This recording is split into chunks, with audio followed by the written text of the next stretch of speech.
निजीकरण करवा रहे हैं। आप हर पब्लिक सेक्टर को पूंजीपतियों के हाथ बेच रहे हैं। उनका अपना पैसा नहीं है साथियों। आपका बुलडोजर जहां गरीबों की मकानों को तोड़ने पर लगी हुई है, आपका बुलडोजर सच्चाई के ऊपर चल रही है। और इसीलिए आपने कहा अर्बन नक्सल की बात। कौन है अर्बन नक्सल? एक दीवार खड़ा कर लिया है और उसके कारण हमारे देश की विकास की गति रुक गई है। ऐसे सरकार जो बड़ी पूंजीपतियों की मित्रता के आधार पर आपकी और हमारी एक गरीब औरत के बारे में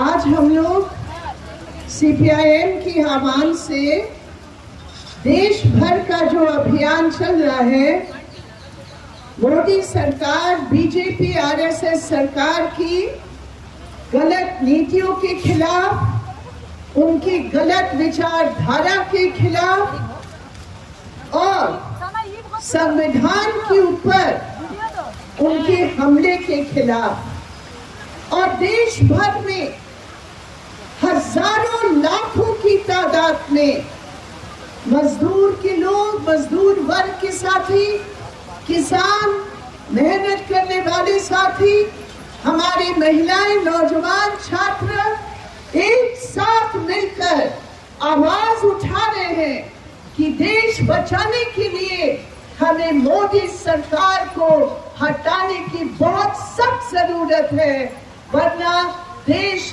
बच नहीं सकता। जब हम लोग सीपीआईएम की ओर से यह आह्वान करते हैं, उसके साथ साथ इस अभियान की विशेष पहलू जुड़ी है मेरे प्रिय साथियों, और वो पहलू है ये लाल झंडे की वैकल्पिक नीति। हम किसी को आलोचना करते हैं, लेकिन उस आलोचना के साथ हमारे इस देश की हित के लिए, स्वार्थ के लिए हमारी अपनी क्या समझ है, हमारी क्या नीतियां हैं, हम क्या लागू कराना चाहते हैं, ये भी इस अभियान की एक बहुत अहम भूमिका है। और मुझे गर्व है इस बात की कि देश भर में, चाहे आप सरकारी आंकड़ों के हिसाब से देखें या आप जनता के अनुभव के आधार पर देखें, एक ऐसा विकल्प तमाम कठिनाइयों के बावजूद, तमाम साधनों की कमियों के बावजूद एक विकल्प ऐसा है जो केरल में ये लाल झंडे के नेतृत्व में हमने केरल की सरकार की, एलडीएफ सरकार के द्वारा वो विकल्प का एक मॉडल हमने बनाकर दिखाया है। एक तरफ हमने सुना गुजरात मॉडल, दूसरी तरफ यहाँ दिल्ली में हम लोग सुन रहे हैं दिल्ली मॉडल। वहां मोदी मॉडल, यहाँ केजरीवाल मॉडल। मैं दोनों को एक नजर से कतई नहीं देखती हूँ, लेकिन मॉडल क्या होता है मेरे प्रिय साथियों? मॉडल कोई ट्रेन की डिब्बा नहीं है कि एक ट्रेन की डिब्बा में तुम एक अच्छा काम करोगे और दूसरी ट्रेन की डिब्बे में जो वहां पैसेंजर है उनके साथ यातनाओं दिलाओगे। ये जो मॉडल होता है, ये एक समुचित योजना के आधार पर, विचारधारा के आधार पर ये मॉडल बनता है। और आज अगर हम देखें इस महंगाई के जमाने में, जहां हर चीज का दाम बढ़ रहा है, ये मोदी सरकार और निर्मला सीतारमण जो इस देश की वित्त मंत्री है, आज उनका मॉडल क्या है मेरे प्रिय साथियों? हमारे जेब की काटने के आधार पर तमाम अप्रत्यक्ष कर लगाकर पेट्रोल और डीजल की दाम पर चार अलग अलग टैक्स को लगाकर, गैस सिलेंडर का टैक्स लगाकर, मेरे प्रिय साथियों, पिछले 1 साल में 4 लाख करोड़ रुपया की। बारिश भी बहुत हो रही है, आप लोगों की परेशानी अगर है तो इधर आ सकते हैं। महंगाई पर रोक लगाओ, रोक लगाओ। और उसके चलते 4 लाख करोड़ रुपया उन्होंने अपना जेब, अपना खजाना को भरा और उस पेट्रोल और डीजल के दाम की कर के आधार पर हमारे ऊपर पूरी महंगाई का बोझ लगाया है। और आज हम जानते हैं, एक पुरुष प्रधान समाज में मेरे प्रिय साथियों, उस महंगाई का बोझ का सबसे बड़ा हिस्सा एक औरत की कंधों के ऊपर है। एक औरत की कंधों के ऊपर इस रूप में है कि अगर कम आ रहा है घर में, तो औरत अपने पेट को काटकर परिवार की बचाव के लिए आगे बढ़ती है। आज हकीकत ये है मेरे प्रिय साथियों, इस महंगाई के चलते हर परिवार में पौष्टिक आहार की इतनी कमी आ गई है। और सोचो, इस मोदी सरकार की करोड़ता दूध के ऊपर, आटा की पैकेट के ऊपर, चावल की पैकेट के ऊपर, बच्चों की तमाम स्कूल की चीजों की जरूरत के ऊपर उन्होंने और 5% GST लगा दी। मोदी सरकार मुर्दाबाद, मुर्दाबाद, मुर्दाबाद। हमारे औरतें GST वापस लो, वापस लो, वापस लो। कल मैं गई थी वहां मांड्या में, कर्नाटक में, मनरेगा के वर्कर से मिलने के लिए। मैंने कहा कि आप लोग आए हैं, आप लोग कुछ खाए हैं कि नहीं। उन्होंने मुझे बताया, एक महिला ने अपनी वो डिब्बा को खोल कर दिखाया, उसमें 2 जवारी की रोटी थी और उसमें मिर्च की चटनी थी। तो मैंने कहा मिर्च की चटनी से खाएंगे? उन्होंने कहा बहन, ये मिर्च जो हम खाते हैं हमारी भूख को जला देती है और इसलिए हम मिर्च की चटनी। अरे रोजी रोटी दे न सके जो, वो सरकार निकम्मी है, वो सरकार निकम्मी है, वो सरकार निकम्मी है। सरकार होश में आओ, होश में आओ, होश में आओ। ये हालात है हर घर में, ये हालात है कि महिलाओं के ऊपर इतना बोझ है, ये हालात है। और मोदी जी हमारे घर के ऊपर मिर्च डालकर कहते हैं हमने तो महिलाओं को भैया मुफ्त में गैस का सिलेंडर दे दिया है।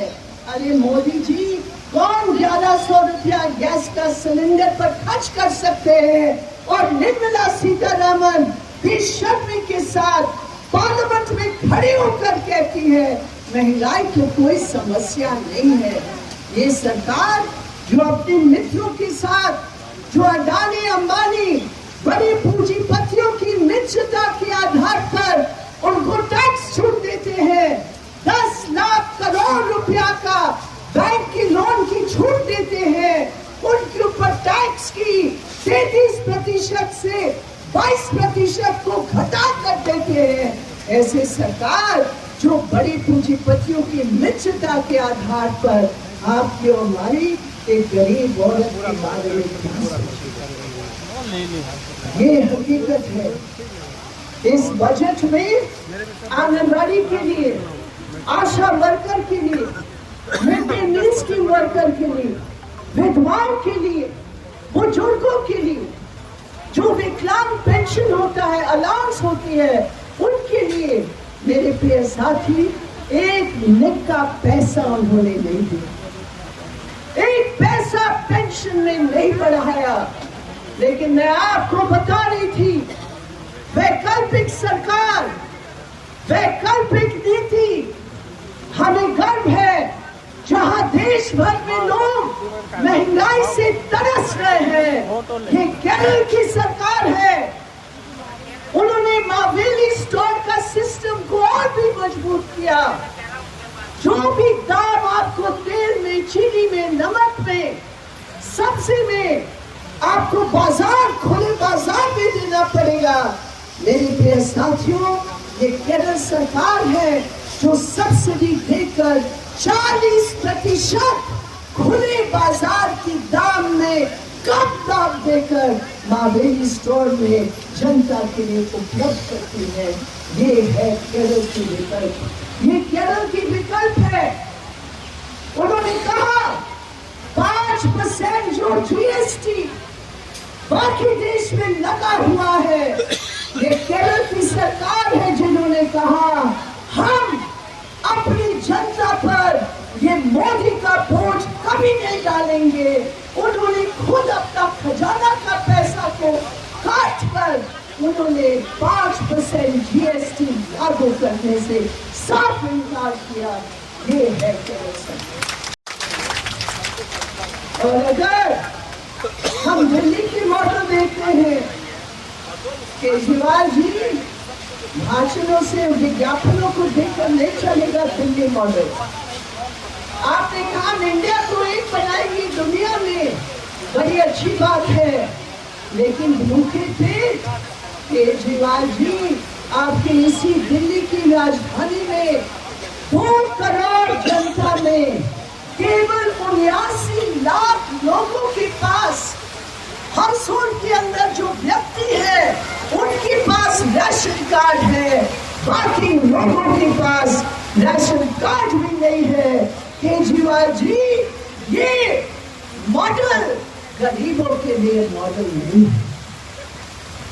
वेतन की बात देखिए, इस मोदी सरकार के चलते लेबर कोड के आधार पर एक जबरदस्त हमला है देश की मजदूर वर्ग के ऊपर। मुझे याद है इमरजेंसी के दौरान जब बोनस को काट दिया था, जब ट्रेड यूनियन अधिकारों को काट लिया था, जब मजदूर वर्ग को दबाने का प्रयास किया, आज देश भर में मोदी की घोषित इमरजेंसी ने मजदूर वर्ग को दबाने का पूरा प्रयास किया और बड़े पूंजीपतियों को साथ देकर पक्की नौकरियों को समाप्त करके पूरा कॉन्ट्रैक्ट वर्कर हो गया है। क्या है हमारे पब्लिक सेक्टर में, क्या है हमारी फैक्ट्रियों में? आज अगर एक मजदूर जो बेरोजगारी की बोझ से टप रहा है, अगर वो एक भी आवाज उठाएगा, मालिक मोदी जी की फोटो लगा कर कहेगा अरे मोदी जी जय हो, और मजदूरों को उस गेट से बाहर कर देगा क्योंकि उन्होंने अपने वेतन के लिए आवाज उठाई। इधर आ जाते हैं, आप इधर आ, जिसके ऊपर पानी गिर रहे हैं ना, यहाँ आ जाए। तो इसी प्रकार हमें गर्व है, यहाँ न्यूनतम वेतन ना मोदी जी लागू करना चाहते हैं और केजरीवाल भी न्यूनतम वेतन का घोषणा तो कर लिया है, हमने उसका स्वागत किया था, लेकिन कौन इसको लागू करेगा? कोई लागू करने वाला नहीं, लागू नहीं होगा। तो इसमें मजदूर किस रूप में आज अपना जीने के अधिकार के ऊपर उस हमला को कैसे सहेगा, ये हमारे सामने सबसे बड़ी दिक्कत है। लेकिन हमें गर्व है कि उसी केरला में न्यूनतम वेतन का 700 रुपया, आंगनबाड़ियों का 15,000 रुपया से ऊपर, मिड डे मील्स की वर्कर, आशा वर्कर, ये सब के लिए पेंशन को बढ़ा दिया है। ये है केरल की सरकार। इसलिए मैं कहती हूँ केरला का मॉडल, ये लाल झंडा का मॉडल, तभी हम एक मजबूत नीति के आधार पर हम इस मोदी सरकार की हम चुनौती देते। तो एक तरफ बड़े पूंजीपतियों की सेवा में लगे हैं, साष्टांग प्रणाम हर चीज पर लगे हैं। आज मोदी जी ने एक बयान दिया है कि ये अर्बन नक्सल ने विकास पर एक दीवार खड़ा कर लिया है और उसके कारण हमारे देश की विकास की गति रुक गई है। अरे कुछ तो आंखों के आधार पर, कुछ तो सच्चाई के आधार पर मोदी जी, आप देश के प्रधानमंत्री हैं और आप इस प्रकार की बातें करेंगे तो हम ये समझेंगे आपका बुलडोजर जहां गरीबों की मकानों को तोड़ने पर लगी हुई है, आपका बुलडोजर सच्चाई के ऊपर चल रही है। और इसलिए आपने कहा अमर नक्सल की बात, कौन है अमर नक्सल? हम हैं, आप हैं, जो भी इस गलत नीति के खिलाफ आवाज उठाएंगे। किसका विकास, कैसे विकास?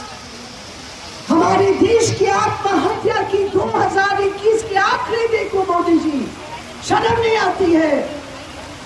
इस देश के अंदर 47,000 जो दैनिक मजदूर हैं, जिनका कुछ नहीं है, वो दैनिक मजदूरी करते हैं।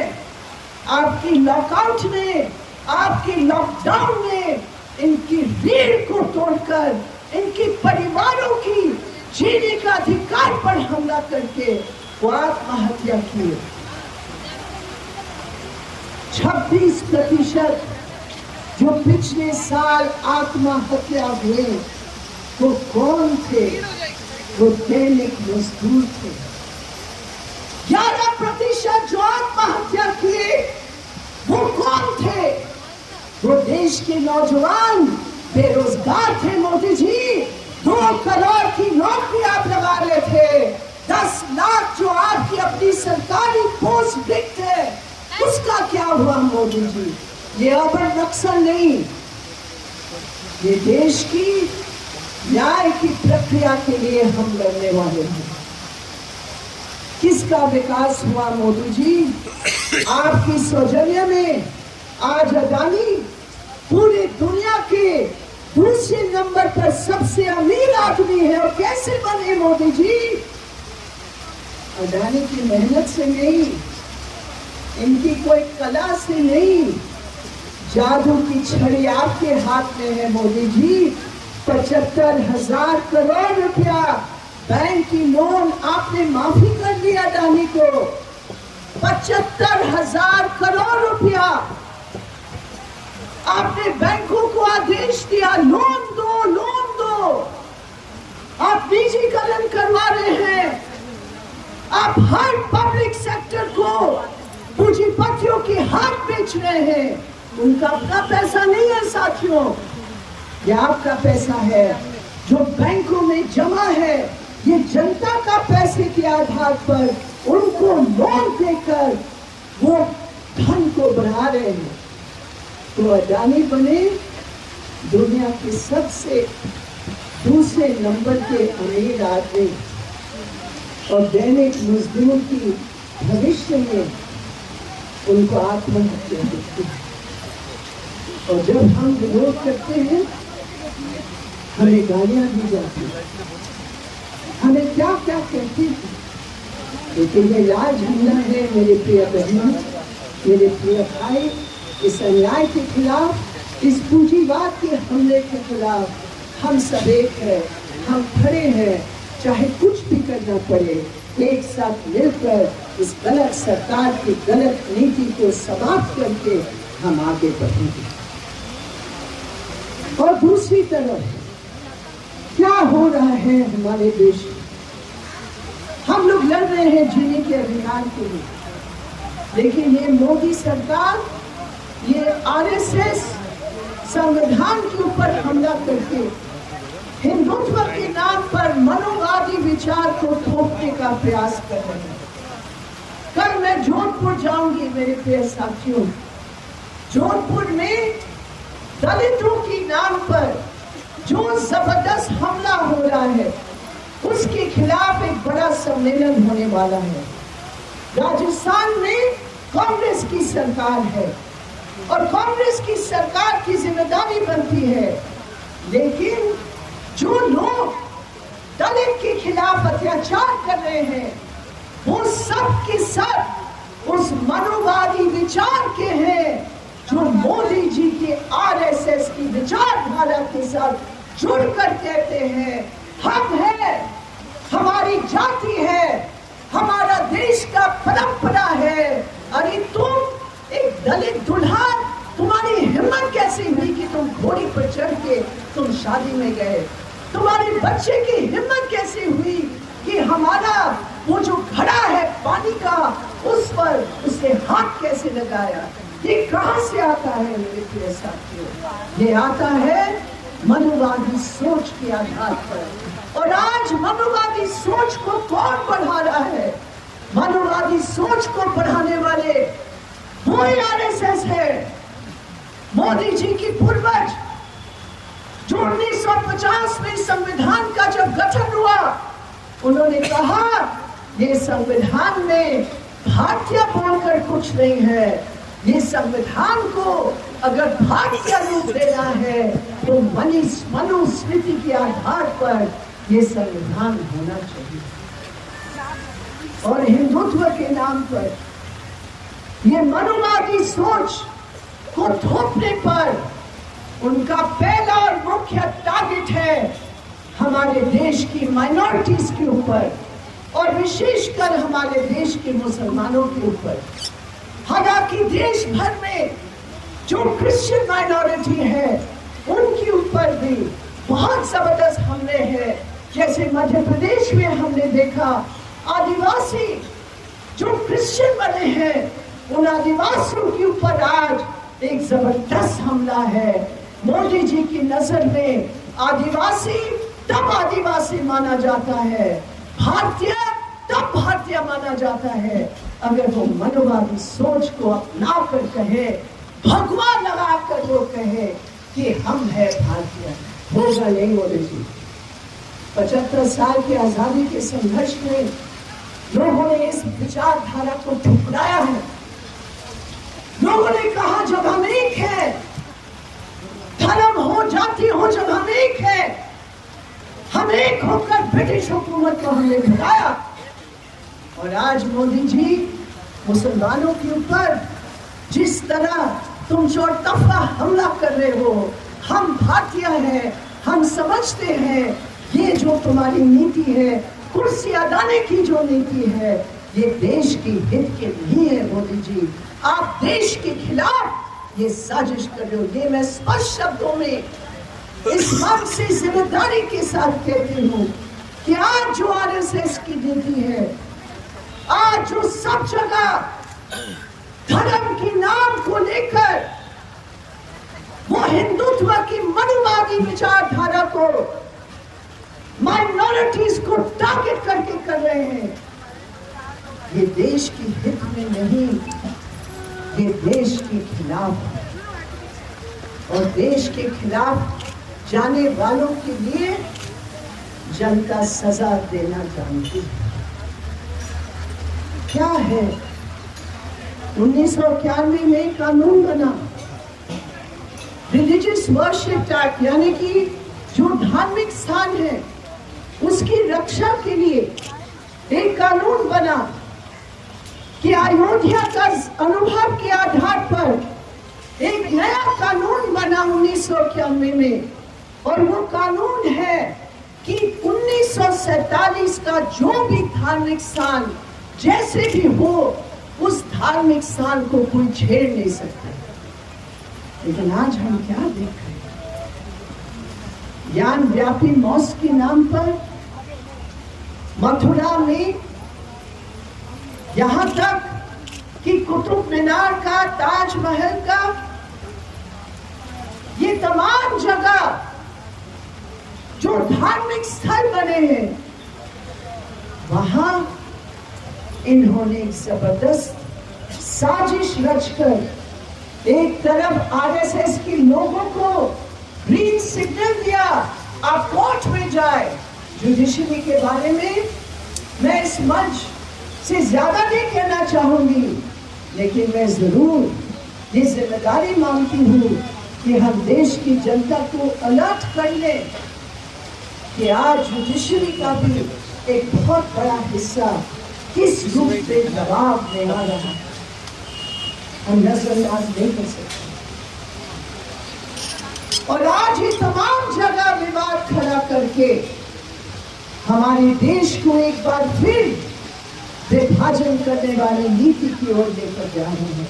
केरल में मेरे प्रिय साथियों, सैकड़ों की हमारे कम्युनिस्ट, हमारे कॉमरेड, हमारे नौजवान वो आरएसएस की इस हमले के खिलाफ खड़े हुए और उनकी निर्मम हत्या हुई। लेकिन हमने कहा ये आरएसएस वाले, ये बीजेपी का जहरीला नीति और प्रचार पिछले चुनाव 2019 में पिनराई विजयन ने 2020 में केरल की मुख्यमंत्री ने एक नारा दिया कि बीजेपी का जो एमएलए था पिनराई विजयन ने नारा दिया कि केरल के अंदर हम इस बीजेपी के खाता को बंद करके रखेंगे। और मेरे प्रिय साथियों, वो बातें भी बंद हो गई। ये हकीकत है। कैसे बंद हुआ? क्या हमारी नीति है? हमने कहा हम किसी भी कट्टरवाद की विरोध है। हम कोई भी राजनीतिक मंच अगर धर्म के नाम पर राजनीतिक हस्तक्षेप करने का प्रयास करता है, हम उसके खिलाफ है। हमारी नीति है धर्म और धर्म में विश्वास, ये संविधान का अधिकार है। आप कौन से धर्म में विश्वास करना चाहते हैं या नहीं भी करना चाहते हैं, ये आपका अधिकार है। जो भी आप, जिस पर भी आप विश्वास करते हैं, ये आपका अधिकार है। मेरे प्रिय साथी, मैं कम्युनिस्ट हूं। मेरा जो धर्म है, ये लाल झंडा का जो धर्म है, ये इंसानियत है, ये जन सेवा है, ये धर्मनिरपेक्षता है, ये जनवाद है। मैं किसी धर्म के नाम पर काम नहीं करती हूँ, लेकिन ये कम्युनिस्टों का रिकॉर्ड है। चाहे हम किसी स्थान में जाए या न जाए, आपका अधिकार मस्जिद में जाने की, आपका अधिकार मंदिर में जाने की, आपका अधिकार गुरुद्वारा में प्रवेश करने की, आपका अधिकार चर्च में जाने की। हमारी क्या समझ है कि आपका वो अधिकार को हमारी खून से, हर बूंद से हम रक्षा करेंगे। ये है जन्म। और इसीलिए हम धर्म को इस्तेमाल नहीं करते। और हम समझते कि आज हिंदुस्तान में जो धर्म को इस्तेमाल करता है वो हिंदुस्तान की दुश्मन है। और मैं महिलाओं से कहूंगी, आपको भ्रमित करने के बहुत प्रयास हो रहे, कहीं भजन मंडली हो रहा है, कहीं कुछ हो रहा, कुछ हो रहा। भजन तो एक परंपरा है, लोग तो भजन और गीत तो ग्रुप तो बनाते ही हैं, लेकिन उस भजन क्या आपको सिखाता है कि आप दूसरे धर्म को अपमानित करें? कौन थी नुपुर शर्मा? कौन थी जो टेलीविजन चैनल पर आकर प्रॉफिट मोहम्मद के खिलाफ ऐसे गलत अवतार, ऐसे गलत शब्द इस्तेमाल किए? और आज नुपुर शर्मा सुरक्षित जेल से है, उसको नहीं जेल भेजा। लेकिन जो लोग आदिवासी के लिए, दलित के लिए, महिलाओं के लिए, मजदूरों के लिए लड़ते हैं, उनको जेल भेजा। ये जनवाद नहीं, ये जनवाद की धज्जियां है। क्या है ये वोट? पैसे के आधार पर अभी पता चला, पिछले जो 4 विधानसभा के चुनाव हुए छोटे छोटे प्रदेशों में 912 करोड़ रुपया घोषित मोदी जी की, अमित शाह जी के सेंटर ने खर्च किया, पार्टी ने 912 कैंडिडेट ने कितना किया वो छोड़ो, इलेक्ट्रल बॉन्ड में 7-8 हजार करोड़ रुपया मोदी जी के इलेक्ट्रल बॉन्ड के नाम। क्या है इलेक्ट्रल बॉन्ड का मतलब? पूंजीपति बगैर नाम के हमारे बीजेपी के अकाउंट में डाल देगा, ना आपको पता होगा ना हमें पता होगा, पैसा आ गया 9,000 करोड़, किसका क्या लेन देन हुआ? ये मोदी जी की जनता के ऊपर, पारदर्शिता के ऊपर सबसे बड़ा हमला है। और उस पैसे के आधार पर सरकारों को तोड़ने का काम शुरू हो गया। महाराष्ट्र में करोड़ों रुपया को खर्च करके एक सरकार को तोड़ दिया, मध्य प्रदेश में तोड़ दिया, राजस्थान में तोड़ने का प्रयास किया। इस प्रकार 2014 से आज तक 12 सरकारों को इस तरह तोड़ने का पैसे की बल पर, वोट की मत का धज्जिया उड़ाकर ये मोदी जी का जन्म है। लेकिन बिहार का मिसाल बहुत प्रयास किया, लेकिन बिहार की मिसाल पूरी ऑपोजिशन पार्टियों के सामने एक सही मिसाल सामने आया। एक होकर वो महागठबंधन जो है उन्होंने अपना रास्ता तय करके, और बिहार के अंदर जितने भी सीट है वो सीटों का गोल होगा मोदी जी का 2024 में। इसलिए अमित शाह जाकर बोलने लगे, जहर फैलाने लगे, इमिग्रेंट्स के बारे में, माइग्रेंट के बारे में बोलने लगे। लेकिन अमित शाह जी कोई डरने वाला नहीं है। बिहार की जनता आगे बढ़ी है और बढ़ेगी। तो देश भर में अलग अलग प्रदेशों में ऑपोजिशन पार्टीज इकट्ठे हो रहे हैं अपने अपने प्रदेश की राजनीतिक समीकरण के आधार पर। बिहार के अंदर जब सरकार का गठन हुआ, हमारे 2 एमएलए हैं, हमने कहा हम सरकार का समर्थन बाहर से करेंगे, क्योंकि ये लाल झंडा है। 2 एमएलए के आधार पर, सरकार की उस लालच के आधार पर ये लाल झंडा को हमारी नीति के साथ हम कभी समझौता नहीं कर सकते हैं। लेकिन बीजेपी को हराने के लिए हमने साथ दिया। तो ये हमारी समझ है। लेकिन इस समझ को, इस यूनिटी को आगे बढ़ाने के लिए मेरे प्रिय साथियों, हम दूसरी दलों पर केवल भरोसा करके ये नहीं हो सकता है। हमें अपने को मजबूत करने की जरूरत है। जब हमारे पैर मजबूत हैं, जब हमारा संगठन मजबूत है, जब हजारों की तादाद में औरतें घरों से निकलकर, फैक्ट्रियों से निकलकर, खेतों से निकलकर लाल झंडे को हाथ में लेकर मजदूर किसानों के संघर्ष में जुटते हैं, जैसे आप लोगों ने किया पिछले ऐतिहासिक किसान संघर्ष में, हम समझते हैं कि जनता समझ रही है, जनता आगे बढ़ रही है। ये हताश होने की जरूरत नहीं है। मोदी जी अपने को और उनकी पार्टी अपने को पैसे की बल पर पेश करने का प्रयास करते हैं कि हम ही है, हम ही है। मोदी जी, इस देश की जनता ने 60% जनता ने पिछले चुनाव में 60% जनता, 60% वोट इस देश की जनता ने ये आरएसएस बीजेपी के खिलाफ। ये मत भूलो,